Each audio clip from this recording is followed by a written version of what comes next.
Saints, how many godly fathers can you name? I mean right now, that you know. I want you to stop and think about that.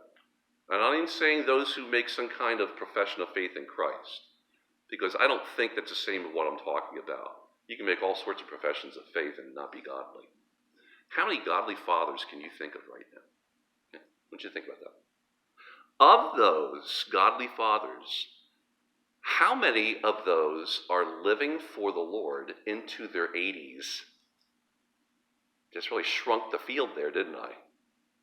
I don't mean, profession of faith. I mean living for the Lord into their 80s.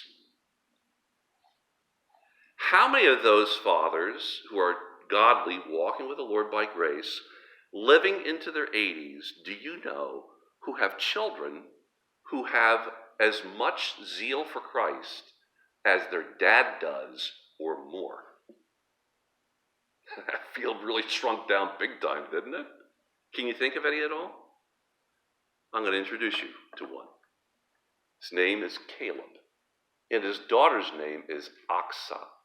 Have you ever heard of Achsah before? Okay, you said, well, I just read this past week, Pastor. I mean, before that. It's not exactly a household name, is it, when we think about it? Achsah did not live into his 80s. He thrived in his 80s, and there is a difference, isn't there? You read the scriptures, and he reminds you of Moses. It wasn't just waiting to be called home. I've heard, senior saints say that, and I understand that. But he thrived in through his 80s. He did not come through a life of ease in his younger. Many of you have not come through lives of ease in your younger years. In fact, if you think about it, the scriptures don't make this clear, but if you do the math, it's almost certain that what I'm about to explain to you is true. In fact, his youth was probably spent in an endless nightmare, like thousands of other Hebrews making bricks in Egypt for Pharaoh. And that's not exactly what you expect of a man who later you would say will thrive in his 80s. When he was in his 40s, Caleb saw God keep his promise to deliver Israel. He walked, think about this, he certainly walked across the dry bed of the Red Sea with thousands of other Hebrews. He certainly heard and saw the thunder and lightning of God delivering his commandments and God on the top of Sinai while Moses was up there. That means that Caleb was probably down below when all the riots took place, right? All the false worship. Caleb certainly heard Moses tell Israel to break camp because God was about to keep his ancient promise, and it will be your generation, Caleb, who will witness God's awesome deliverance. And Caleb, you will live to see this. You ever thought about this guy that way? He remembered. He did. He remembered the excitement of being chosen at Kadesh Barnea, as one of 12 who would search out the promised land. He was thrilled for this. God's going to do this. You can see the excitement on his face when he goes out and even when he comes back. Must have seemed like a dream come true compared to the nightmare of Egypt for him. He, during this time, was being, all these years, among the things that God was doing in Caleb's life was preparing him to be part of this Hebrew expeditionary force that would cross over the Jordan into the promised land. God was preparing him for this, but you know what? We don't think about this, but God was preparing him for something that I think is equally important. He was preparing Caleb to be a dad. He's doing that with you, men. You ever think about all the years that you've been on this planet? Many of you are fathers. Have you ever thought about one of your holiest callings? Is that? I thought as a pastor, who knows, what in the end, whether or not my ministry is called profitable, highly profitable, moderately profitable, and average. But in the end, probably my biggest concern is my ministry with my own family. My own family. All 12 spies, Caleb included, and a guy named Joshua, fanned out down over the length of the land, the promised land, and the report came back glowing. I'm not going to actually use his words. I got to tell you, when I looked at this, I thought of Paul's words, that God had done exceedingly abundantly above all that you could possibly ask or think. I mean, this was a land that he, others, would describe flowing with what? Milk and honey. And I've heard that explained various ways, but you know what it does tell me?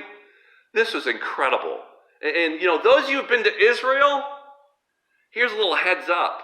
When you stood on Mount Pisgah and looked across into Israel and said, this is where Moses was, and that's the land that God was giving them, I think you're mistaken. That's not what he would have seen thousands of years ago. He would have seen probably a much more lush and beautiful land. It was a promised land, flowing with milk and honey. But right about that time, the bottom fell out. There were giants, and 10 of these men, these giants were too big for 10 of these men. I thought about, Christian fathers. Sometimes the giants, they look at the giants that God brings into their lives, and they immediately conclude that the giants are too big. Bigger than the promises of God. Because that's what this amounts to. 10 men said the giants in this land, they totally lost track of the beauty and the grandeur and the abundance of God's promised land, and they focused on the giants. Now, it was just months earlier than this, I think it's in Numbers 14, where you might remember there was a prophet in the Old Testament, and his name was Balaam. How do you remember Balaam? A good guy or a bad guy? Not a good guy. Although, it's incredible that God actually put some words in Balaam's mouth. I think that Balaam hesitated. I think Balaam was looking for cash. And God said, no, you're going to say what I want you to say.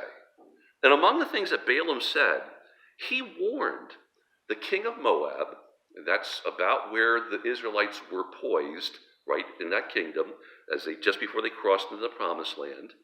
He warned them that Israel was about to become a roaring lion.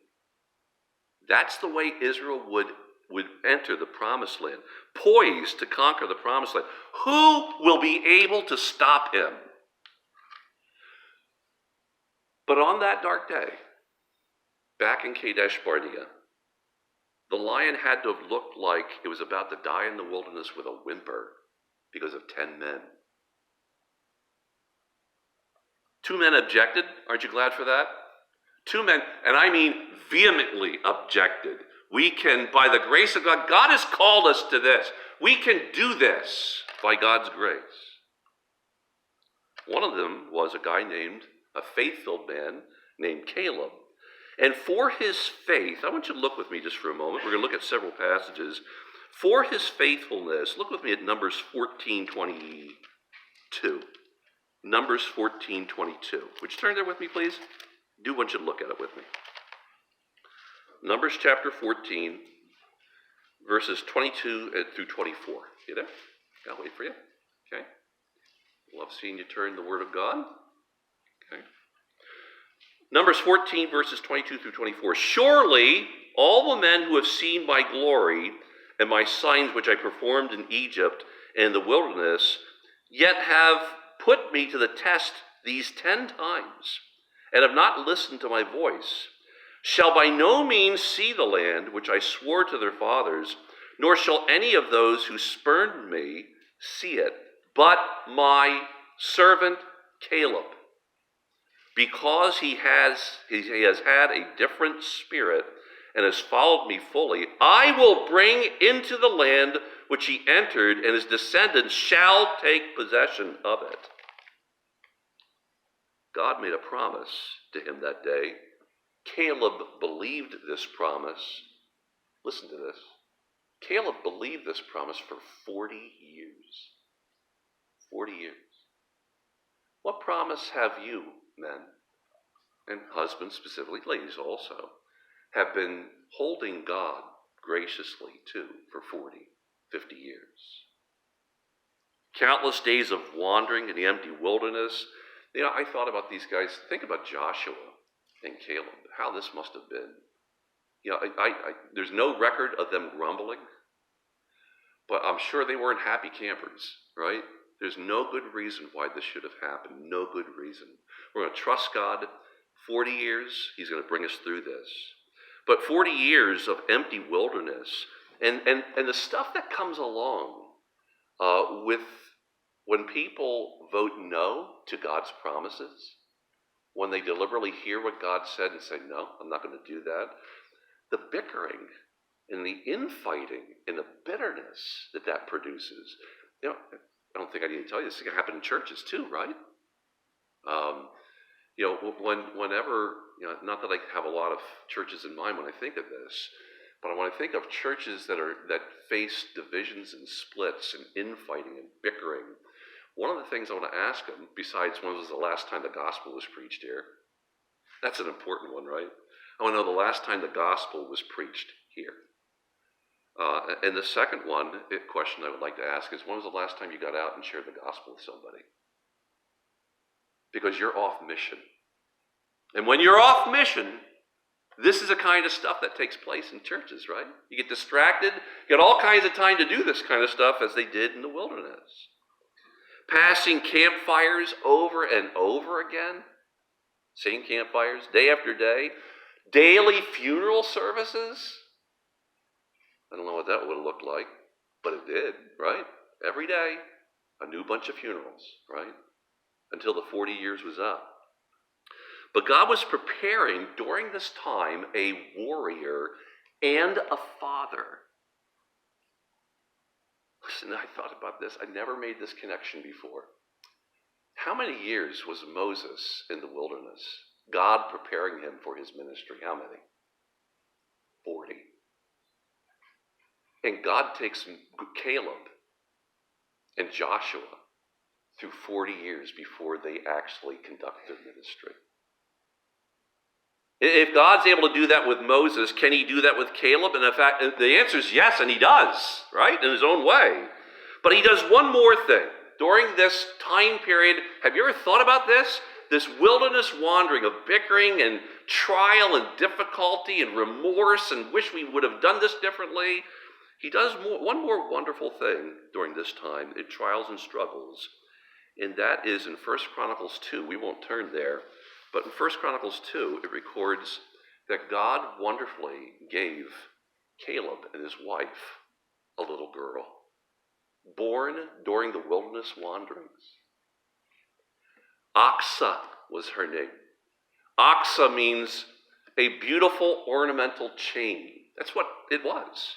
This would have been a familiar thing for the ladies of the day. The ancients wore these chains, probably out of precious metals.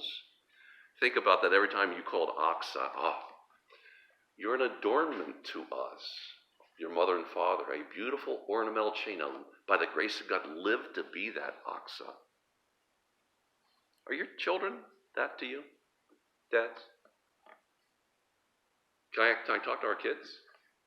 Are you increasingly, by grace, looking like a beautiful ornamental chain that mom and dad say, spiritual mom and dad say, how precious to see you grow like this?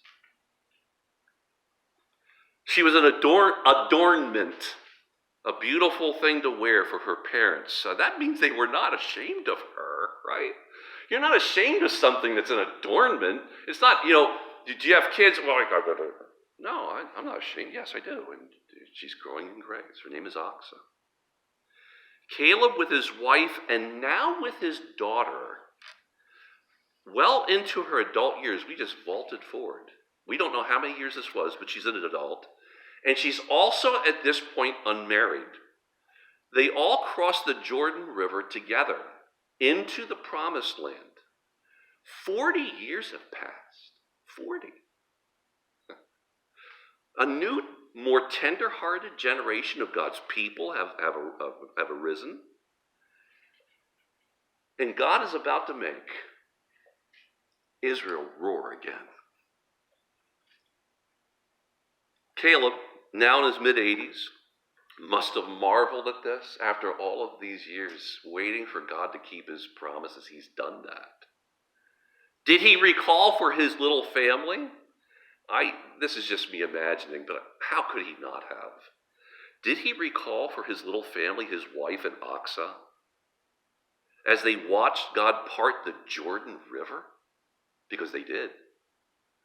Did he recall for them that he himself, 40 some odd years before, had witnessed something very similar? Did he say, honey, this is a marvel of God, but if you think this is marvelous, you should have seen when we crossed from Egypt into the Sinai. God divided the Red Sea, and we walked across it dry-shod. I wondered if he said to Achsah, this tells you something, honey. God has never changed. He's the same. You can trust him like we could trust him years ago. Caleb raises his sword for the Lord, and he fights with thousands of men, thousands of Hebrew men. Almost all of them are younger than him. Can you imagine an 85-year-old man? Now, we got some men who are in that category, but I'm not picturing you guys with a sword in your hand, right? Nor do I think that you should be pictured that way, but he was. Here's a man who's on a mission. Here's a father who is on a mission, 85 years old with a sword in his hand. He fights his way across the promised land by grace. 3 separate military campaigns. He was involved in them as God kept his promise. Achsah, like her father, had persevered through the wilderness days. As a child, she had seen God faithfully provide as he promised. Do you think that during those years that Caleb ever leaned over to his daughter and reminded her, now, honey, God made a promise to me. Now, he promised all of us something, but he made a special promise to me, the hill country, and I expect him to keep that. Look with me at Joshua chapter 11, verse 21. Joshua 11 and verse 21. Would you turn there, please? Joshua 11, 21. Then Joshua came at that time and cut off I told you to note this when we were reading this earlier, the Anakim, from the hill country, from Hebron, from Debir, from Anab, and from all the hill country of Judah, and from all the hill country of Israel. Joshua utterly destroyed them with their cities. Joshua, with the help of his older friend, his faithful friend Caleb, destroyed the Anakim from the towns of Hebron and Debir. Now, this was certainly bittersweet. Look up just for a moment. This was bittersweet because the sons of Anak, the Anakim, these were the giants that 40 some odd years before, these 10 spies said, oh, it's a great land and God is a great God, but no, thank you. I don't trust him to keep his promises. These are the same people. So it had to be bittersweet as they entered into the promised land 40 some odd years later. And Caleb had assured God's people that God was bigger than them. He had told them that decades before. And now God's going to prove it that day. It was God who would keep his promises. Joshua 1:8, I wonder if anybody could quote that. It's a familiar memory verse. This book of the law shall not depart out of thy mouth, but thou shalt meditate therein. For, help me, I'm in the middle of a forgetfulness here.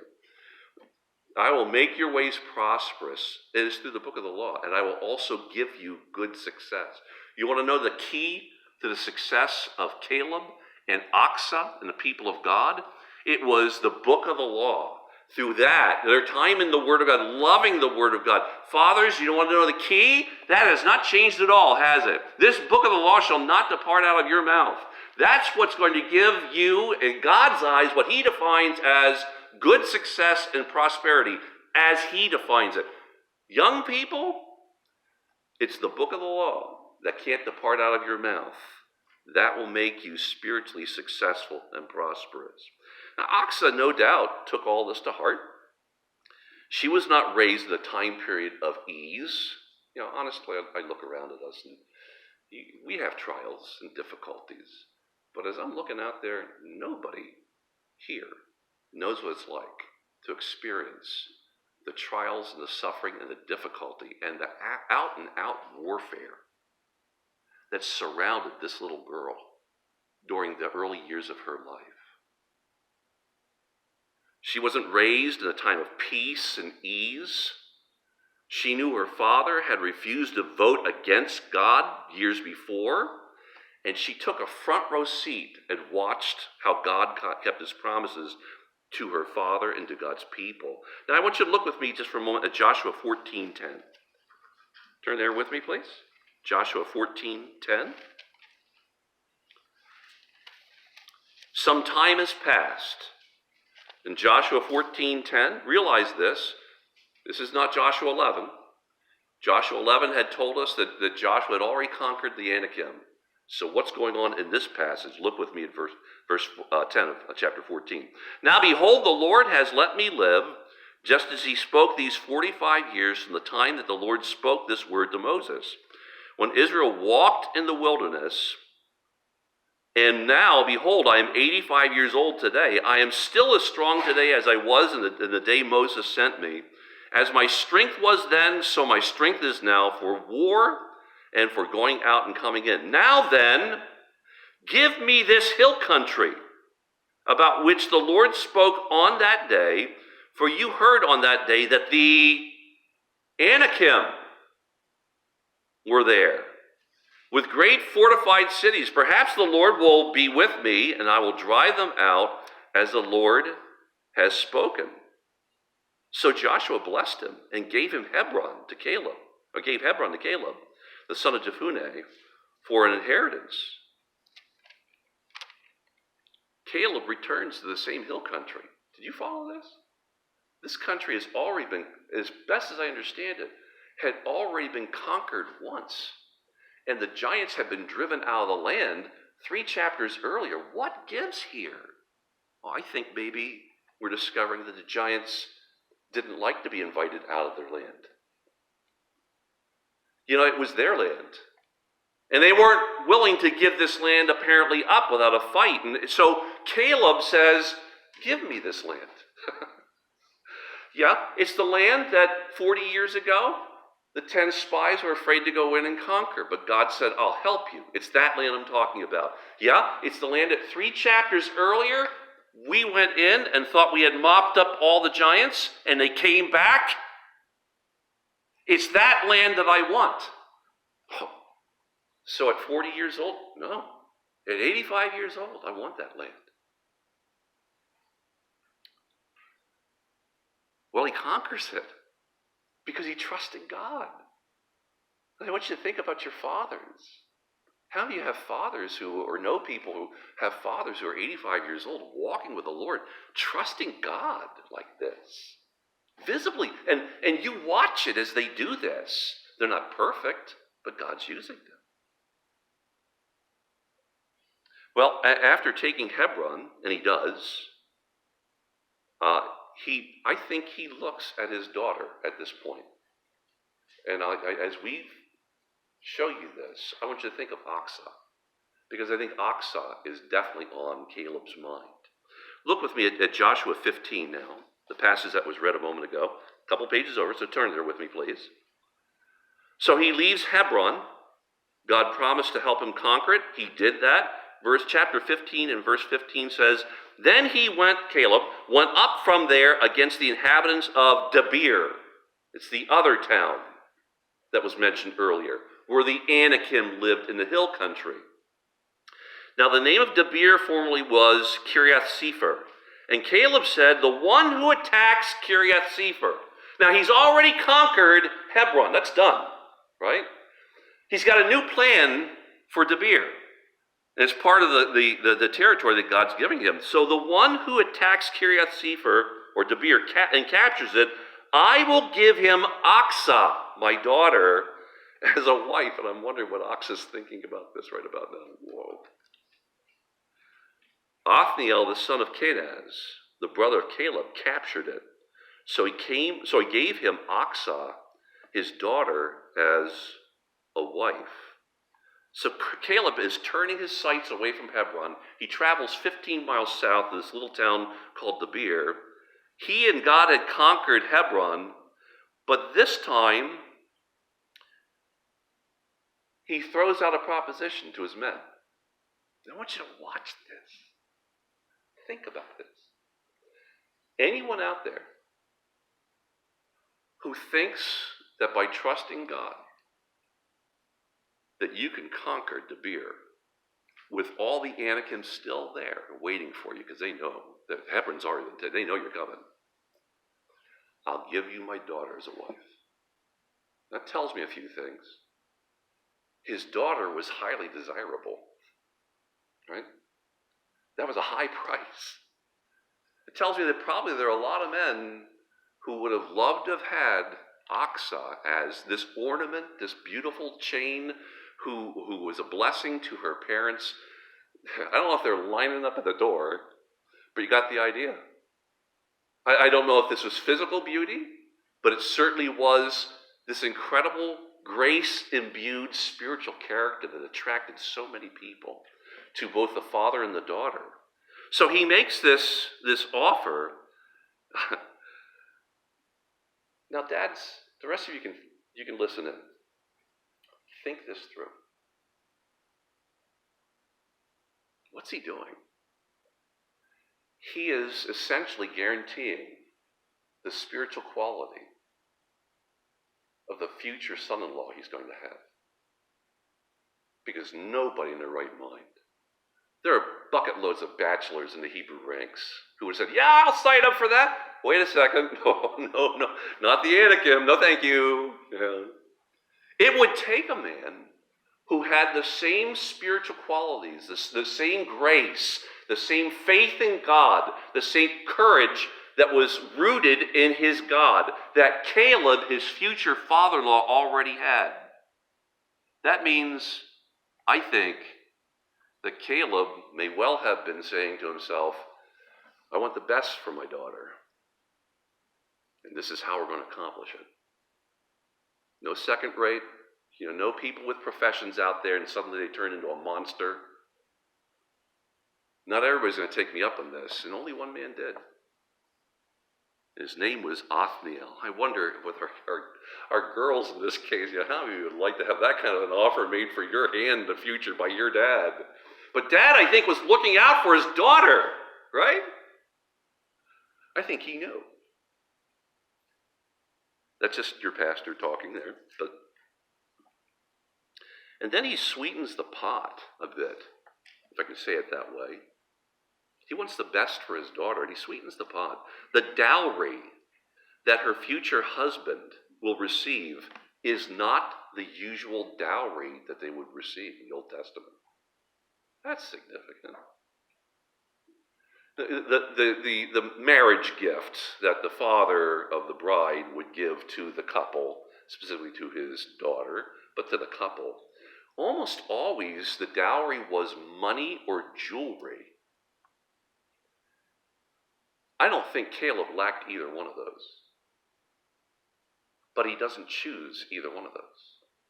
The dowry that he offers is just as precious and cost him almost as much as raising his own daughter did. It was the land he had to fight for. He gave part of the countryside of Debir.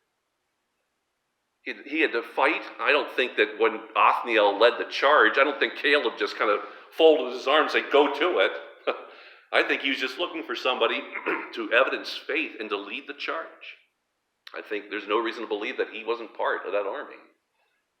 He had to fight for the land that he was going to turn around and give to this married couple. It was priceless. The land, if you've been to Israel, you know something. Land is priceless. Everything's about the land. Keep your jewelry, keep your money. The land is everything. So he offers part of what was of a dear cost to him to his future son-in-law. That was part of the plan. By doing all this, you can see it, can't you, dads? He was wisely sorting out who his future son would be. And can I just tell our young people this right now? That's what godly dads do. They're directly involved. They don't just say, honey, you just got to go out there and find somebody you think is, going to make a decent living. And boy, he turned out to be a monster. How did that ever happen? I kind of saw that coming, but no. They're directly, and you want them directly involved in the future selection of your mate. Now, they're not going to say, see that guy? He's the guy. That's not what we're talking about. But you want them to be a filter. If you have a godly dad, and I just simply mean by that a guy who's trying to grow in the Lord, he's not perfect, but he's trying to grow, then you want him doing this. And you want his wife helping too, right? I think he's totally aware of what he's doing. I can't prove that, but that's my thinking of this. The giants of the land would have been way too much for many of these bachelors who are lining up to marry Achsah. And certainly Caleb knew that. Once he said that, he knew he'd be peeling off a lot of people who didn't have that kind of faith and that kind of boldness. The man who does, his name is Othniel. Othniel. Ever heard of him? This is before he becomes Othniel. Othniel. This is when he's just Othniel. Othniel will be one of the future judges of Israel. A well-known man, a respected leader. That's not happening yet. He is as precious in his faith as Achsah is. Look with me at chapter 15, verse 18. Chapter 15, verse, and I want you to listen as we wind things down to Achsah, just for a moment. Okay? Chapter 15, verse 18. It came about that when she came to him, go back, back verse 17. Othniel, the son of Kenaz, the brother of Caleb, captured it, so he gave him Achsah, his daughter, as a wife. It came about that when she came to him, she persuaded him to ask her father for a field. So she alighted from the donkey, and Caleb said to her, "What do you want?" And she said, "Give me a blessing, since you have given me the land of the Negev. Give me also springs of water." So he gave her the upper springs and the lower springs. You might say, so what? There's a lot of reason to